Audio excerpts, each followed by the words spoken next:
Hola, buenos días. Hoy nosotros vamos a hablar un poco de la poetisa mexicana de la Nueva España, que se llama Sor Juana. Este trabajo es de la materia de literatura hispanoamericana de la profesora Cintia. Y me llamo Joan. Yo voy a hablar un poco de la biografía y su historia desde de los primeros años hasta su muerte. Vale, hasta mediados del siglo XX, la crítica sorjuanista aceptaba como válido el testimonio de Diego Calleja, que fue el primero biógrafo de la monja que ha vivido contemporáneamente de ella en mediados de los 1700. Y este diálogo es sobre su fecha de nacimiento, que es muy disputada. Como podéis ver, tenemos dos fechas principales, que son 1648 y 1651. Según Calleja, Sor Juana habría nacido el 13 de noviembre de 1651 en San Miguel de Nepantla. Hasta el día de hoy, lo más riguroso desde el punto de vista historiográfico es mantenerse en la disyuntiva 1648 y 1651, tal como sucede con un sinnúmero de personajes históricos de cuyas fechas de nacimiento o muerte no se tiene absoluta certeza, como Gil Vicente de Portugal, Vaz Camões, también hasta Shakespeare. Bueno, aunque se tienen pocos datos de sus padres, Juana Inés ha sido la segunda de las tres hijas de Pedro de Azuaje y Vargas Machuca.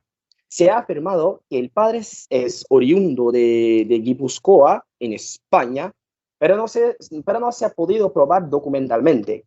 Se sabe que los padres nunca se han unido en matrimonio eclesiástico.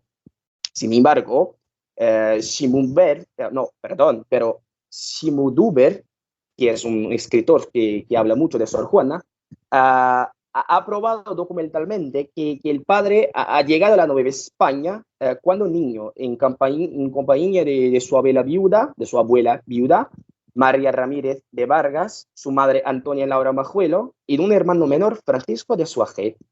En San Miguel de Pantla, de la región del Chaclo, sur de México, hoy, ha nacido su hija Juana Inés en un oscuro lugar llamado por entonces La Celda.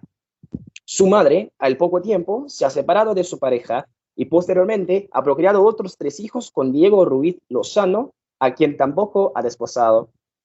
La niña ha pasado su infancia entre Amecameca, Yacapixtla y Panoyaña, que son ciudades mexicanas, donde su abuelo tenía una hacienda.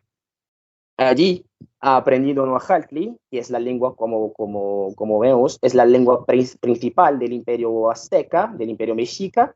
Ella ha aprendido con esta lengua principal, lengua franca, con los indios de las haciendas de su abuelo, donde se sembraba trigo y maíz.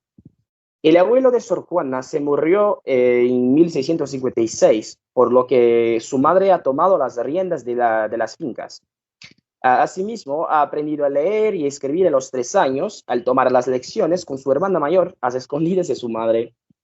Pronto ha iniciado su gusto por la lectura, gracias a que ha descubierto la biblioteca de su abuelo y se ha aficionado a los libros. Ha aprendido todo cuanto era conocido en su época, es decir, ha leído a los clásicos griegos y romanos y la teología del momento. Juana Inés vivió con María Ramírez, hermana de su madre, y con su esposo Juan de Mata. Posiblemente haya sido alejada de las haciendas de su madre a causa de la muerte de su abuelo materno. Aproximadamente vivió en casa de los Mata unos 8 años, desde 1656 hasta 1664. Entonces comienza su periodo en la corte, que terminará con su ingreso a la vida religiosa.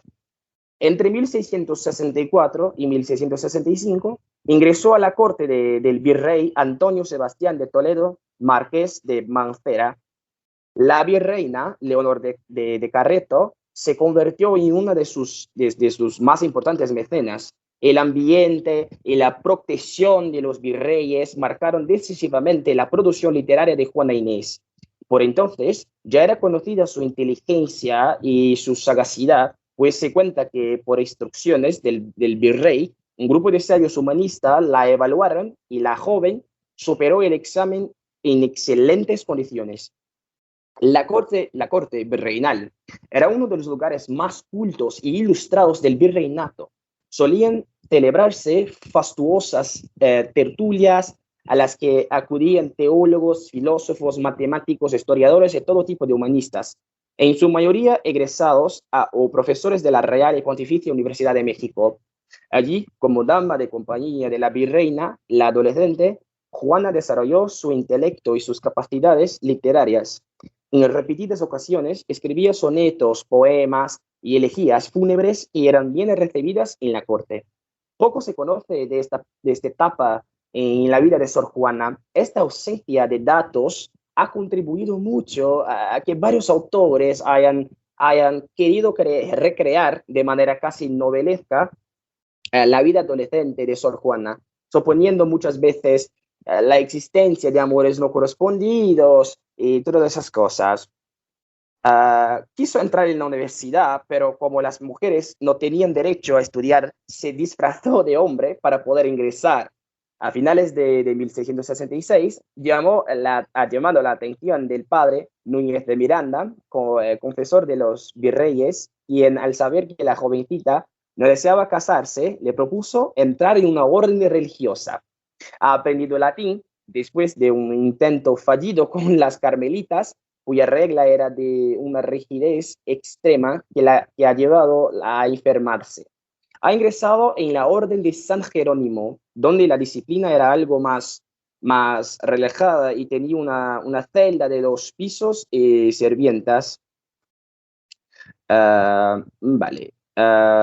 Ahora, allí ha permanecido el resto de su vida, pues los estatutos de la orden la permitían estudiar, escribir, celebrar tertulias y recibir visitas como las de Leonor de Carreto, que nunca ha dejado su amistad con la poetisa. Muchos críticos y biógrafos atribuyeron su salida de la corte a una decepción amorosa, aunque ella muchas veces ha expresado no sentirse atraída por el amor y que solo la vida monástica podría permitirle dedicarse a estudios intelectuales. Se sabe que Sor Juana recibía un pago de la iglesia por sus viláticos, como también lo obtenía de la corte al preparar loas u otros espectáculos. Su confesor, el jesuita Antonio Núñez de Miranda, le reprochaba que se ocupara tanto de temas mundanos, junto con el frecuente contacto con las más altas personalidades de la época, debido a su gran fama intelectual, ha desencadenado las iras de este. Bajo la protección de la marquesa de la Laguna, ha decidido rechazarlo como confesor. Bueno, el gobierno, esta parte es muy, muy crítica de su vida, porque el gobierno de Marqués de la Laguna, de 1680 a 1686, coincide con la época dorada de la producción de Sor Juana. Ha escrito versos sacros y profanos, villancicos para festividades religiosas, autos sacramentales, por ejemplo, el Divino Narciso, el Cetro de José y el Martín del Sacramento. Y 2 comedias, Los empeños de una casa y Amor es más laberinto. También ha servido como administradora del convento con buen tino y la estatua de Sor Juana Inés en Madrid, España. Como podemos percibir, después de este tiempo, hoy Sor Juana aún es muy reconocida tanto en España cuanto en México y toda Latinoamérica, tanto que hay también muchas, no todas oficiales, pero hay muchas estatuas de su forma general, porque como había solamente pinturas, son representaciones. Vale, en sus años finales, para 1692-1693, comienza el último periodo de la vida de Sor Juana. Sus amigos y protectores han muerto. El conde de Paredes, que es Juan de Guevara, y 10 monjas del convento de San Jerónimo ya están muertos, ¿vale? Y las fechas coinciden con una agitación de la Nueva España, se producen rebeliones en el norte del virreinato, también la muchedumbre asalta el Real Palacio y las epidemias se ceban con la población novohispana. En la poetisa ocurrió un extraño cambio. Hacia 1693 dejó de escribir y pareció dedicarse más a labores religiosas. Su propia penitencia queda expresada en la firma que estampó en el libro del convento, yo, la peor del mundo, que se ha convertido en una de sus frases más célebres. Algunos afirmaban, hasta hace poco tiempo, hasta hace poco que antes de su muerte, fue obligada por su confesor. Fue obligada a decir esto, Núñez de Miranda, con quien se había reconciliado, a desearse de su biblioteca y también de la colección de instrumentos musicales y científicos, porque estaba donando todo para ayudar a la iglesia. Pero después estas hipótesis fueron rechazadas. Ha comprobado que ella ha vendido su biblioteca en sus años finales y sus instrumentos para ayudar a la iglesia. A principios de 1695 se desató una epidemia que causó estragos en toda la capital, pero especialmente en el convento de San Jerónimo. De cada 10 religiosas enfermas, 9 morían. En 17 de febrero falleció Núñez de Miranda. Sor Juana cae enferma poco tiempo más tarde, pues colaboraba cuidando a las monjas enfermas. A las 4 de la mañana del 17 de abril, cuando tenía 46 años, murió Juana Inés de Asbaje Ramírez. Según un documento, ha dejado 180 volúmenes de obras selectas, muebles, una imagen de la Santísima Trinidad y un niño Jesús. Y todos estos bienes, todas esas cosas que ha dejado, se quedaron para la iglesia y su familia.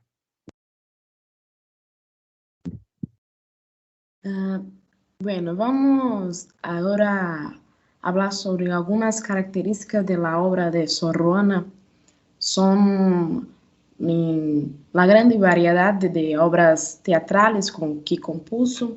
También destaca su lírica, que suma aproximadamente la mitad de su producción. Otras obras destacadas de Sor Juana son sus villancicos y el tocotín, especie de variación de ese género que intercala pasajes en lenguas originarias.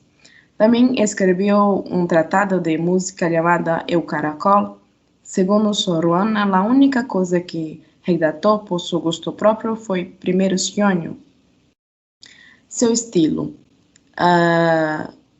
El barroco é o estilo predominante a verbalizar substantivos e substantivar verbos, acumular 3 adjetivos como um mesmo substantivo e reparti-los por toda a oração. É uma de suas características. Sor Juana é considerada uma maestra em arte do soneto e em conceito barroco. A poesia de Sor Juana tem 3 grandes pilares: a versificação, alusões mitológicas e hiperbatón. Não é possível determinar que poemas foram escritos primeiro sobre a base de questões estilísticas. Em el campo de la poesia, Sor Juana também recorreu à mitologia como fuente, a igual que muitos poetas renascentistas e barrocos.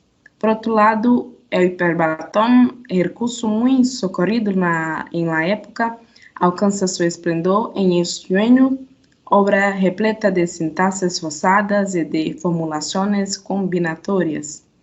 La obra Sor Juana é expressão características de la ideologia barroca, planteia problemas existenciais com uma manifesta intenção alecionadora. Os tópicos são bem conhecidos e formam parte do desengano barroco. Se apresentam, además, elementos como o carpe diem e o triunfo de la razão frente à la hermosura física e las limitações intelectual do ser humano. A escassa presença de orações subordinadas em períodos complexos, lejos de facilitar a compreensão, a ser árdua, hace necessário suplir las lógicas de las relações entre las sentencias.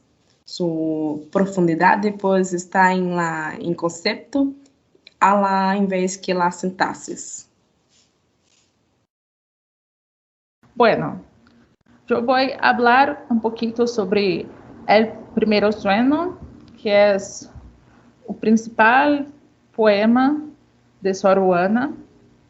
De acordo com ela, foi a única obra que ela escreveu por gosto. É um poema muito largo, tem 975 versos, foi publicado em 1692 como parte do tomo segundo de las obras de la monja. Tiene muitas referências mitológicas, é filosófico e seu título apareceu editado, pero a titulação foi feita em homenagem a Luiz Góngora e suas solenidades.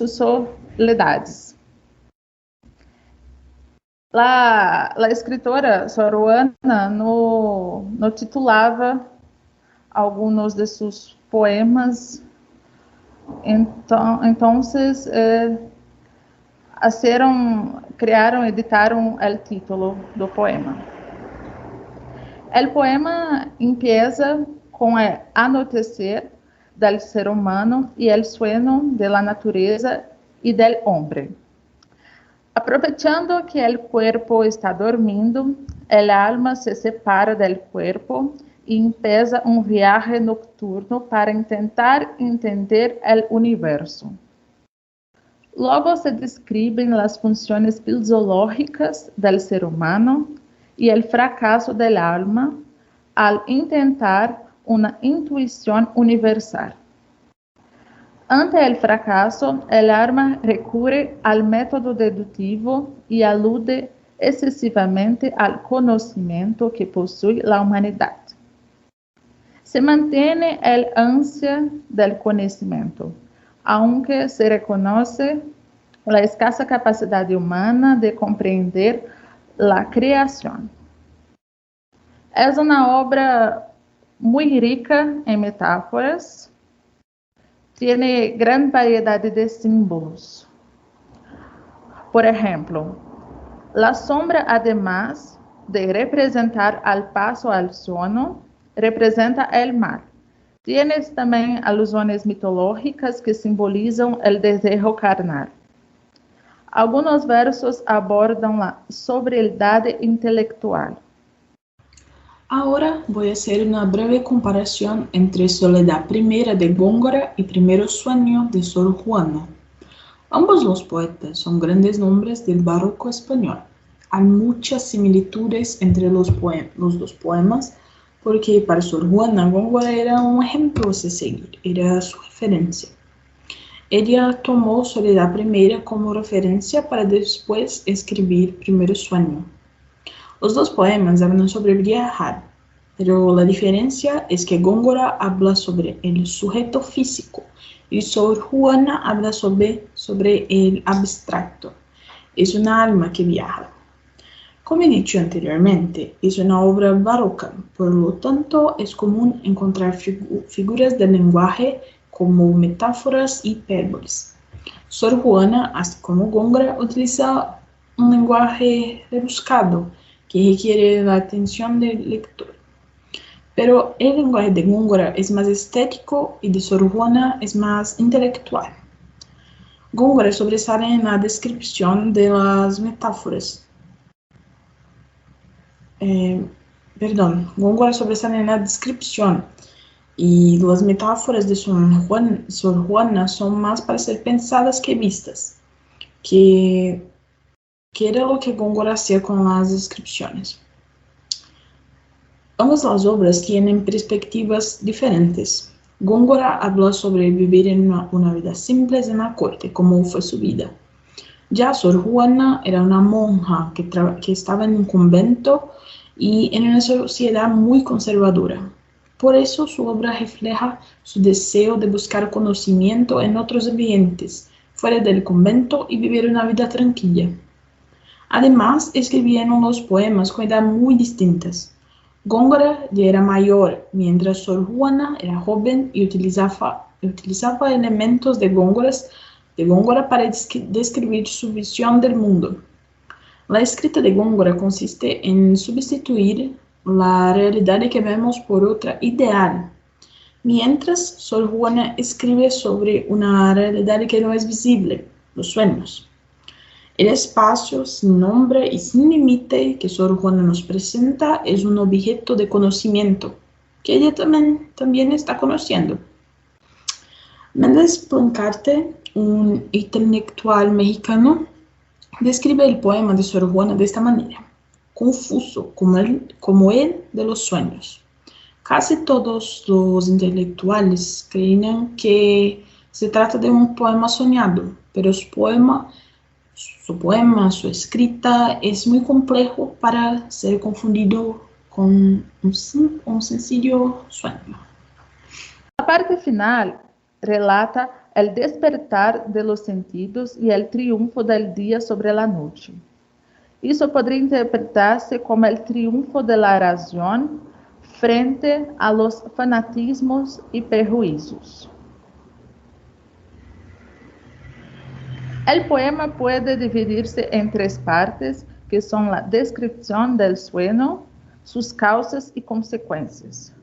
Todo esto refleja la cosmovisión religiosa de la autora.